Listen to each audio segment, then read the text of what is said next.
तो गाइस कैसे हैं आप सब लोग। द बर्निंग स्वर्ड के एपिसोड 96 के साथ हाजिर हो। तो लास्ट एपिसोड के एंड पे हमने देखा था कि हमारा किन्नन उस मोटू आदमी उस मोटू लड़के के पेट में देखता है, वहां पर उसका टैलेंट सीड जो होता है उसके इर्द गिर्द ब्लैक कलर की एनर्जी होती है। तो उसे पता चलता है कि किसी ने जानबूझकर इसकी कल्टीवेशन को सप्रेस किया हुआ है। तो फादर वहां पर अपने बेटे से पूछते हैं, मुझे ये बताओ कि डॉक्टर ने तुम्हें अच्छे से ट्रीट किया या नहीं। तो उसका बेटा उसे कहता है, हाँ डैडी उसने मुझे अच्छे से ट्रीट किया। आज उसने मुझे जो कहवा बनाकर दिया था वो बहुत ज्यादा कड़वा था, उसकी दवाई बहुत ज्यादा कड़वी होती है, मुझे उसकी दवाई नहीं पीनी, लेकिन वो काफी ज्यादा अच्छी है। वहां पर मेडिसिन पीने के साथ ही मैं उसकी उल्टी कर देता था, लेकिन डॉक्टर मुझे कहता है कि बार बार उस मेडिसिन को पियो, जब तक कि मैं उल्टी करना बंद नहीं किया। मैंने सारी मेडिसिन को पी ही लिया। उसे कहता है कि बेटा तुम्हें यहाँ पर इस कड़वी मेडिसिन को पीना ही पड़ेगा, अगर तुम कड़वी मेडिसिन को नहीं पियोगे तो फिर तुम ठीक कैसे होगे। मैं चाहता हूँ कि तुम जल्दी से जल्दी ठीक हो जाओ। तो किन्नन आगे बढ़ता है और कहता है कि मिस्टर लियू, मुझे लगता है कि तुम्हारा बेटा बीमार है। तो ये बात सुनने के बाद मास्टर लियू से कहते हैं कि तुम यहाँ पर इस तरह से बात मत करो, मैंने यहाँ पर से तुम्हें जाने का कहा था और तुम यहाँ पर मेरे बेटे के बारे में मुझसे बात करना चाहते हो। तुम्हारा किन्नन उनसे कहता है कि मास्टर आपको यहाँ पर घबराने की जरूरत नहीं है, आपके बेटे की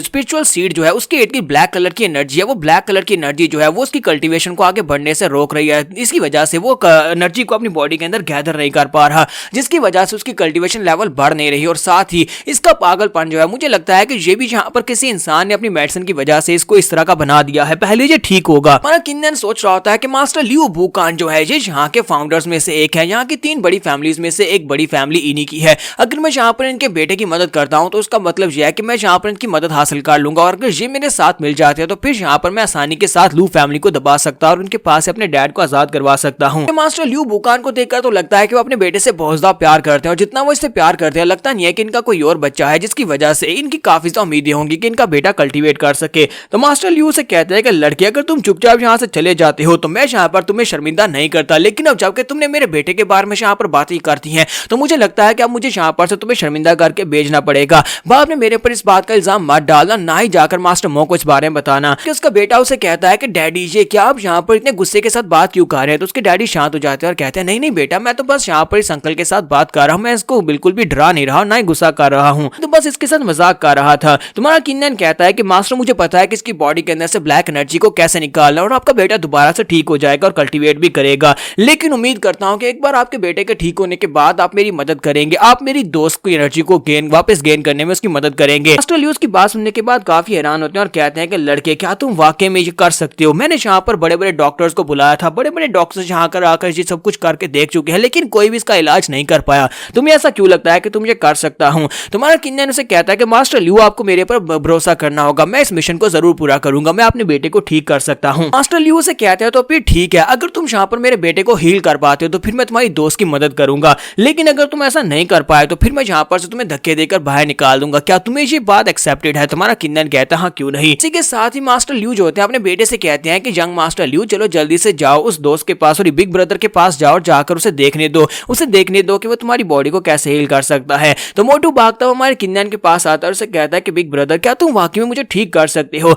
अगर तुम मुझे ठीक कर दोगे तो फिर मैं मार्शल आर्ट सीख पाऊंगा, मुझे मार्शल आर्ट सीखने का बहुत ज्यादा शौक है। तुम्हारा किन्नन कहता है कि हाँ मेरे छोटे भाई तुम्हें यहाँ पर मेरे पर भरोसा तो है ना। वो कहता है हाँ मुझे भरोसा है, लेकिन तुम क्या करने वाले हो। तुम्हारा किन्नन कहता है कि मुझे लगता है कि मुझे यहाँ पर अपने डार्क लोटस फ्लावर को यूज करना पड़ेगा, क्योंकि मैंने डार्क लोटस फ्लावर को ऑब्जर्व किया था जो कि किसी भी ब्लैक एनर्जी या फिर किसी भी इवल एनर्जी को प्योरीफाई कर सकता है। उस ब्लैक एनर्जी की मदद से यहाँ पर इसको प्योरीफाई कर सकता हूँ। तुम्हारा किन्नन जो होता है अपने हाथ में वहां पर लोटस फायर की पावर को एक्टिवेट करता है। जैसे वो लोटस फ्लावर की पावर को एक्टिवेट करके उस लोटस फ्लावर को उसके पेट की तरफ भेजता है जहां पर उसका सीड होता है, टैलेंट सीड। उसके टैलेंट सीड के इर्द गिर्द वो एनर्जी जो होती है वो जाकर उसकी बॉडी में अब्जॉर्ब हो जाती है। मोटू कहता है कि बिग ब्रदर जो तुमने मेरे साथ क्या किया, तुमने मेरी बॉडी के अंदर क्या भेजा है, मुझे बहुत ज्यादा ठंडा महसूस हो रहा है। तुम्हारा किन्नन उसे कहता है कि बस हिलना मत, इसी जगह के ऊपर खड़े रहो और बहुत ही जल्दी तुम्हें अच्छा महसूस होगा। तो हमारा किन्नन का जो लोटस फ्लावर होता है अंदर जाने के बाद वहां पर जो ब्लैक ड्रैगन एनर्जी होती है उसके साथ फाइट करता है। थोड़ी देर फाइट करने के बाद मोटू कहता है कि मुझे अब जहां पर काफी ज्यादा बेहतर महसूस हो रहा है। हमारा किन्नन कहता है कि मेरी एनर्जी इसकी बॉडी के अंदर ब्लैक एनर्जी को प्योरीफाई कर रही है, अब बस यहाँ पर सारी एनर्जी को बाहर निकालना होगा, और वो सारी एनर्जी को अपनी तरफ खींचता है। तुम्हारा किन्नन कहता है लो हो गया, तुम्हारा बेटा ठीक हो गया। मास्टर लियू भागते हुए अपने बेटे के पास आते हैं और कहते हैं मेरे बच्चे बताओ मुझे क्या तुम यहाँ पर एनर्जी को गैदर कर पा रहे हो। कहता है कि डैड मुझे फिलहाल के लिए कुछ भी समझ नहीं आ रही, जबकि मास्टर लियू को पता होता है कि वो ठीक हो चुका है। वो किन्नन के सामने सिर झुकाता है और उसे कहता है यंग मास्टर किन तुम्हारा बहुत बहुत शुक्रिया, तुम तो एक महान डॉक्टर हो, तुमने मेरे बेटे का इलाज कर दिया। और इसी के साथ ही मास्टर लियू अपने बेटे से कहते हैं कि मेरे बच्चे तुम्हें पता है ना कि मैंने यहाँ पर अर्ली स्टेजेस में तुम्हें कौन सी टेक्निक सिखाई थी। मैंने तुम्हें एक बहुत ही स्पेशल टेक्निक बताई थी जिसे की ग्योंग टेक्निक टेक्निक कहते हैं, उस टेक्निक की मदद से आसपास के एनर्जी को अपनी बॉडी में एब्जॉर्ब करके देखो कि तुम उसे एब्जॉर्ब कर पाते हो या नहीं। तो मोटू कहता है हाँ डैडी मुझे याद आ गया, और इसी के साथ ही मोटू वहीं पर बैठ जाता है और वहां पर बैठकर कल्टीवेट करना स्टार्ट करता है। जब वो कल्टीवेशन करना स्टार्ट करता है तो आसपास की एनर्जी उसकी बॉडी के अंदर जाना स्टार्ट हो जाती है। हमारा किन्नन कहता है कि ये क्या, इसने यहाँ पर इस टेक्निक को इतनी अच्छे से कैसे परफॉर्म कर लिया। ऐसे लगता है कि जैसे ये पैदाइशी पागल नहीं है बल्कि इसने इस टेक्निक को पहले परफॉर्म किया हुआ है और ये एक बहुत ही पावरफुल मार्शल आर्टिस्ट रह चुका है। हमारा किन्नन जब यहाँ पर ये देख रहा होता है तो मोटू जो होता है वहां पर बैठकर कल्टीवेट करने के साथ ही उसका लेवल अप हो जाता है, यानी कि वो वहीं पर बैठे बैठे ब्रेक थ्रू कर लेता है और कहता है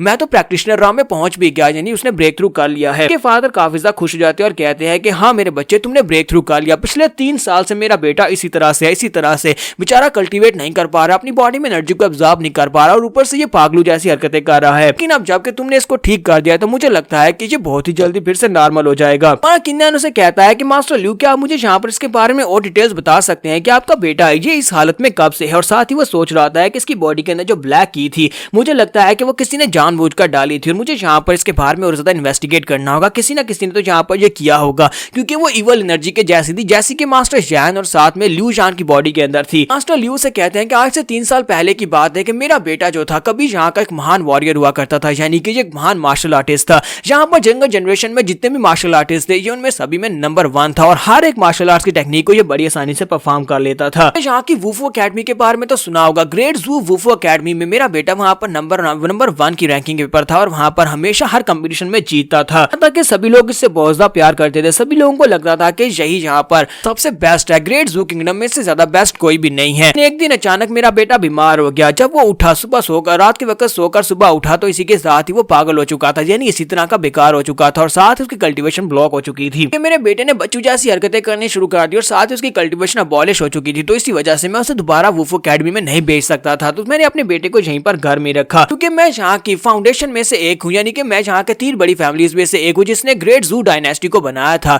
तो इस फैमिली का मेंबर होने के नाते मैं यहाँ पर अपने बेटे को बाहर भेज नहीं सकता था क्योंकि यहाँ पर हमारी फैमिली की बहुत ज्यादा इंसल्ट हो जाती है। मैंने अपने बेटे को पिछले 3 साल से घर में रखा और यहीं पर उसका इलाज करवा रहा हूँ। मैंने यहाँ पर काफी सारे डॉक्टर्स को बुलाया और डॉक्टर से इसका इलाज करवाता रहा हूँ। 3 साल से मेरा बेटा इसी हालत में था और बेहतर होने का कोई नामो निशान ही नहीं था। इस वक्त हमारे पास एक नया डॉक्टर है जो कि इसके लिए कड़वे काढ़े बना रहा है। वो कहता है कि इसके पास सिर्फ और सिर्फ 1 साल है, जी 1 और साल तक जी सकता है। किन्नन उसे कहता है कि आपको और ज्यादा परेशान होने की जरूरत नहीं है। अब जबकि मैंने इसकी बॉडी के अंदर से इवल एनर्जी को निकाल दिया है तो मुझे लगता है कि आपका बेटा 1 साल तो क्या पूरे 100 साल तक जी सकता है। तो ये बात सुनने के बाद उसका बेटा भी बहुत ज्यादा खुश हो जाता है। तो वो जब वहां पर जोर जोर से हंस रहा होता है तो हमारा किन्नन कहता है कि मास्टर ल्यू मैंने इसकी कल्टीवेशन तो इसको वापस ला दी है, लेकिन मुझे नहीं लगता कि इसकी जो स्टूपिडिटी है उसको कोई थोड़े वक्त में क्योर किया जा सकता है, उसका कोई इलाज नहीं है। मुझे लगता है कि वक्त के साथ साथ ये फिर से नॉर्मल हो जाएगा। तो उसके फादर उसे कहते हैं कि हाँ क्यों नहीं, मुझे लगता है कि मुझे यहाँ पर सब्र रखना होगा और मेरा बेटा दोबारा से नॉर्मल हो जाएगा। और यहाँ पर हमारी एपिसोड 96 का एंड होगा और नेक्स्ट एपिसोड में देखेंगे कि हमारा किन्नन इनसे मदद ले पाएगा या नहीं, क्योंकि मास्टर ल्यू ने वादा किया था कि वो उसकी मदद करेंगे। तो एपिसोड की एक्सप्लेनेशन अच्छी लगी हो तो वीडियो को लाइक करना मत भूलिएगा और कमेंट करके जरूर बताइएगा। चैनल को सब्सक्राइब कर दे, वीडियो को लाइक और शेयर कर दे। शुक्रिया।